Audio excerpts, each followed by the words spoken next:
भगवान की पूजा की, आराधना की, भजन किया।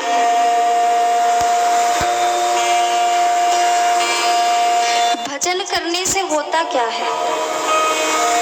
किसी ने पूछा संत जी से कि भजन करने से होता क्या है, क्या लाभ प्राप्त होता है भजन करने से? तो संत जी ने बताया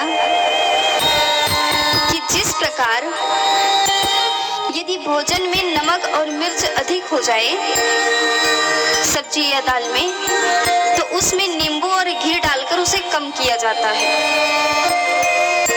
उसे निकाला तो नहीं जाता, नमक को नहीं निकाल सकते, लेकिन उसको नींबू या घी डालकर कम किया जा सकता है। उसी प्रकार जो ये हमारे जीवन में दुख आते हैं, इनको हम अपने जीवन से निकाल कर फेंक तो नहीं सकते, इनको अपने जीवन से अलग नहीं कर सकते, लेकिन यदि हम भगवान के नाम का सहारा लेते हुए चलेंगे तो ये दुख भी हमें दुख नहीं लगेंगे, हमें सुख की, आनंद की प्रतीति होगी। इसलिए भजन और संकीर्तन किया जाता है, भगवान का नाम लिया जाता है। भगवान का नाम नींबू और घी का कार्य करता है, हमें अधिक मिर्ची और नमक की अनुभूति नहीं होने देगा। इसीलिए सदैव भगवान के नाम का स्मरण करते रहना चाहिए। इसीलिए संतों ने कहा कि यदि कोई सुखी है तो वह है संत। क्यों? क्योंकि वो सदैव भगवान के नाम का गुणगान करते रहते हैं, भगवान का नाम लेते रहते हैं। इसीलिए उनके जीवन में दुख आता ही नहीं। दुख आता है ऐसी बात नहीं, इस संसार में जो रहेगा दुख सबके जीवन में आएगा। इस संसार को तो कह दिया गया दुखालयम अशाश्वतम, ये दुखों का घर है। तो जो दुखों का घर है वहां दुख मिलना है, दुख मिलना तो निश्चित है, लेकिन उस दुख को भी कैसे सुख में परिवर्तन किया जाए ये हमारे ऊपर है। इसीलिए हमें सदैव भगवान के नाम का सहारा लेते हुए चलना चाहिए, ताकि हमें ये दुख दुख ना लगे। ये अनुभूति करते चलना चाहिए कि हमारे जीवन में जो हो रहा है प्रभु कृपा से, ये जो चाह रहे हैं वही हो रहा है, और ये जो चाहेंगे वो अच्छा ही चाहेंगे। यदि हम हृदय में ऐसा भाव रखेंगे तो हमें कभी दुख की प्रतीति नहीं होगी, हमें कभी ये नहीं लगेगा कि हम अपने जीवन से हार चुके हैं। इसीलिए सदैव भगवान के नाम का गुणगान करते हुए अपना जीवन यापन करना चाहिए, भगवान के नाम का सहारा लेते हुए। ग्वाल वालों ने गोवर्धन नाथ की खूब पूजा करी। अब पूजा करके वापस ब्रज में आ गए। बात पता चली इंद्र देवता को।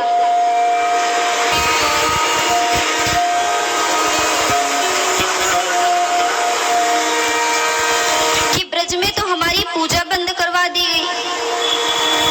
क्यों बंद करवाई गई?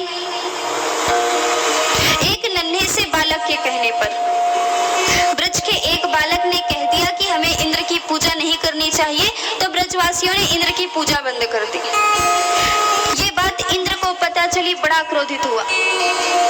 अपने मेघों को ब्रज में भेजा, प्रलयकृत और शांगवर्तक नामक मेघों को बोला, जाओ पूरे ब्रज मंडल को डुबा दो।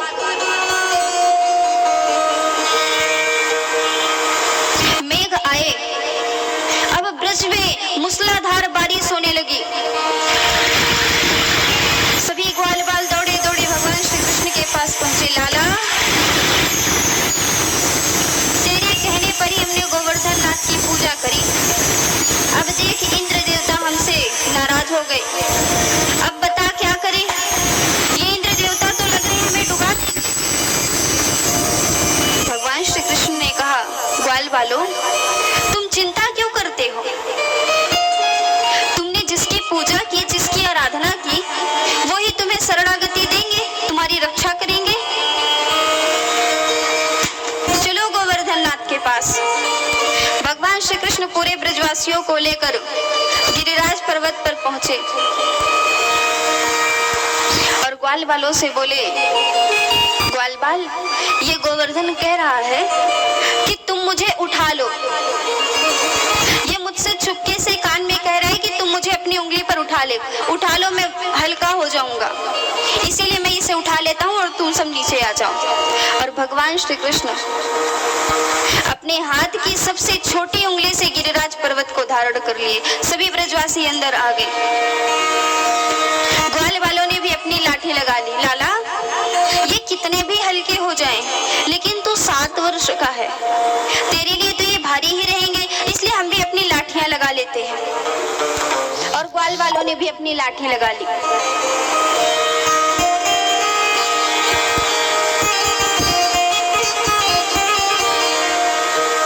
बारिश है कि बंद होने का नाम ही नहीं ले रही। ब्रज में मूसलाधार बारिश 6 दिनों से हो रही। ग्वाल वालों ने कहा, कन्हैया, तू 6 दिन से इस गिरिराज पर्वत को धारण करके रखा, एक काम कर, तू अपनी उंगली को हटा ले।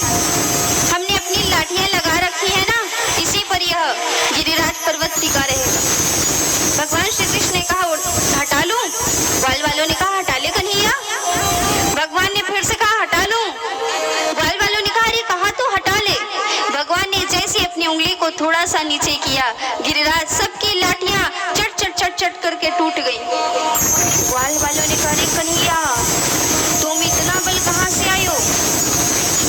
अरे जो माखन तू खाता है वही माखन हम भी खाते हैं, क्योंकि हम सब चोरी करके खाते हैं तो एक ही प्रकार का माखन खाते हैं।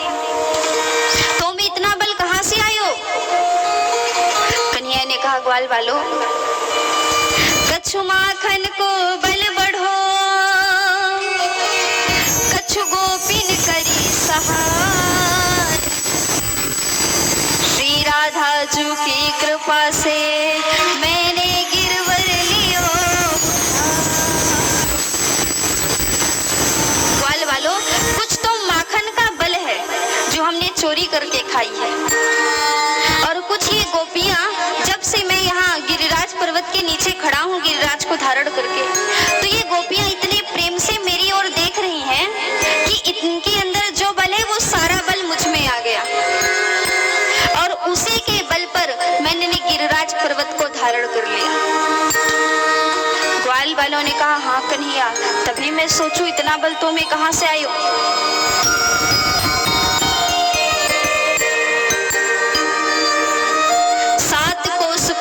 7 वर्ष को श्याम, 7 दिवस कर पे धरियो परो गिरधारी नाम। 7 दिन तक भगवान 7 कोस के गिरवर को अपने हाथ की सबसे छोटी उंगली पर धारण करके रखे, इसलिए नाम हुआ गिरधारी। बोलिए गिरधारी भगवान की। इंद्र ने देखा कि 7 दिन तक बारिश होने के बाद भी ब्रज में एक बूंद भी जल नहीं है, धूल उड़ रहा है। धूल क्यों उड़ रहा है? 7 दिवस तक बारिश होने के बाद भी वह जल गया कहाँ? त्रेता युग में जब भगवान श्री राम रावण का वध करके 14 वर्ष वनवास पूर्ण करके अयोध्या में आए, तो मैया सीता बोली, प्रभु मेरी इच्छा है कि मैं ब्राह्मणों को भोजन करवाऊं, क्योंकि ब्राह्मणों के आशीर्वाद से आज हम राम राज्य की स्थापना कर सके। तो प्रभु आप जाइए, कोई अच्छा ब्राह्मण ढूंढ कर लाइए जो अच्छे खाए पिए, नहीं कि 1-2 पूड़ी बस खा ले, अच्छे से खाने पीने वाले हों। राम जी ने कहा ठीक है। राम जी ब्राह्मण जी की खोज में निकले।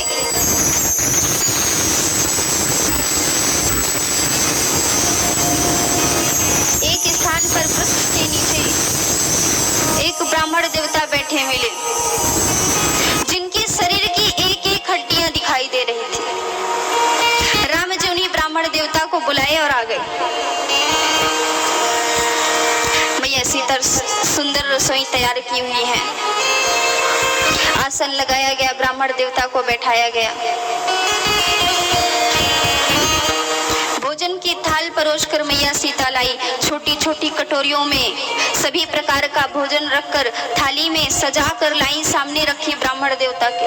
तो ब्राह्मण देवता बोले, मैया ये जो आप आंख के समान छोटी छोटी कटोरियों में लाए हैं, यदि आप थोड़े बड़े पात्र पात्र में लाएं तो हमें भोजन करने में अधिक प्रसन्नता होगी। मैया सीता बड़े बड़े पात्र में सब कुछ सजा कर लाई, ब्राह्मण देवता के सामने रख दी। अब ब्राह्मण देवता प्रसाद पाना प्रारंभ किए। इधर मैया सीता प्रसाद रखकर जाती है कि रसोई तक पहुंच नहीं पाती, ब्राह्मण देवता का प्रसाद खत्म। अब मैया सीता भोजन करा करा के थक गई। हनुमान जी को बुलाया गया, गणेश जी को बुलाया गया, रिद्धि सिद्धि को बुलाया गया, सभी सहायता करो, भोजन बनवाओ।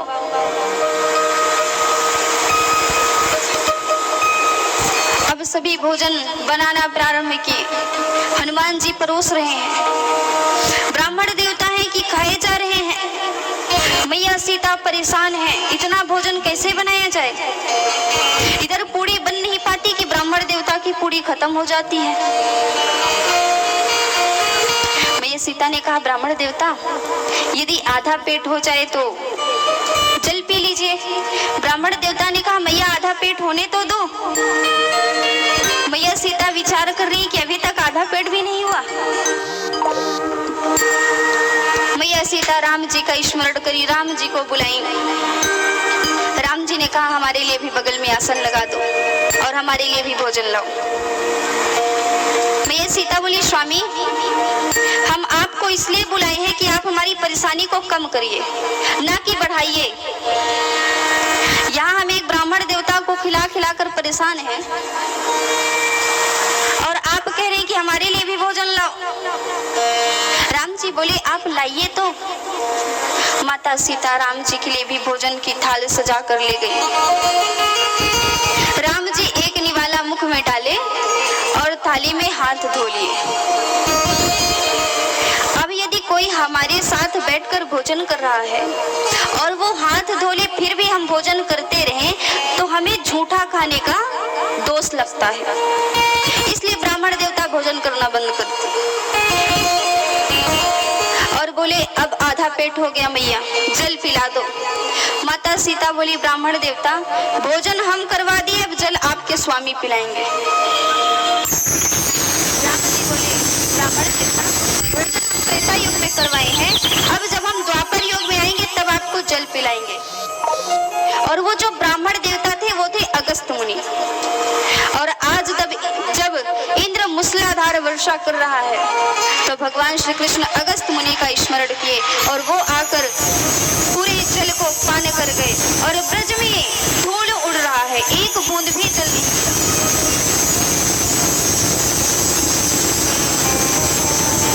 इंद्र समझ गया कि मैं जिसे साधारण बालक समझ रहा हूँ वो साधारण बालक नहीं है,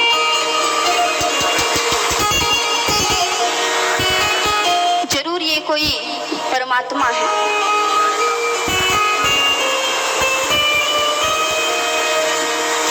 इंद्र अपने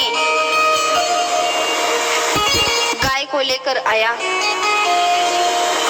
भगवान श्री कृष्ण के चरणों में प्रणाम किया और गाय के दुग्ध से भगवान को स्नान करवाया, फिर शुद्ध जल से स्नान करवाया। और भगवान का एक नाम इंद्र ने रख दिया गोविंद, जो गायों की रक्षा करे वो है गोविंद। बोलिए गोविंद भगवान की। ये जो गिरिराज है, गोवर्धन है, ये द्रोणाचल के पुत्र थे। पुलस्त ऋषि ने काशी ले जाना चाहते थे और ये जाना नहीं चाहते थे, तो इन्होंने एक शर्त रखी। इन्होंने कहा, पुलस्त ऋषि हम आपके साथ चलेंगे, लेकिन आप एक बार जिस स्थान पर हमें रख देंगे तो फिर हम दोबारा नहीं उठेंगे। पुलस्त ऋषि गोवर्धन पर्वत को उठाए और चल दिए।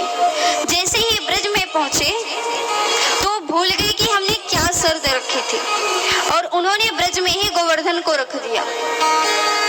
अब जब दोबारा उठाने लगे तो गोवर्धन ने मना कर दिया कि हमने शर्त रखी थी कि एक बार आप जहां हमें रख देंगे तो फिर वहां से हम नहीं उठेंगे। पुलस्त ऋषि को क्रोध आ गया, उन्होंने श्राप दे दिया, गिरित्वात् धृष्टेने नाकृतो मे मनोरथः तस्मात् त्वं तिलमात्रं हि नित्यं क्षयतां व्रजो। तुमने मेरी मनोरथ को पूर्ण नहीं किया, किया, इसलिए मैं तुम्हें श्राप देता हूँ कि तुम प्रतिदिन तिल की भांति खत्म होते जाओगे। और इसीलिए गिरिराज पर्वत प्रतिदिन तिल तिल की भांति घटते जा रहे हैं। अब सभी ग्वाल बाल नंद बाबा के पास आए। बाबा, क्वा सप्तहाय नो बाल क्वा महाद्रिविधारणम ततु, कहाँ तो ये 7 वर्ष का बालक और कहाँ 7 कोश का पर्वत, ये कैसे हो सकता है?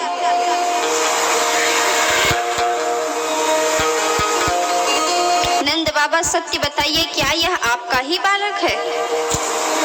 नंद बाबा ने कहा, हाँ ग्वाल बालो, ये हमारा ही बालक है। ग्वाल बाल कह रहे, नहीं नंद बाबा, ये आपका बालक हो नहीं सकता। नंद बाबा ने कहा, ये हमारा ही बालक है। जिस समय गर्गाचार्य जी आए थे इसका नामकरण संस्कार करने, तो उन्होंने कहा था कि ग्वाल बालों की और गायों की रक्षा करेंगे, और इसीलिए हम सबकी रक्षा किए, और ये है हमारे गोविंद और कान्हा है। बोले गोविंद भगवान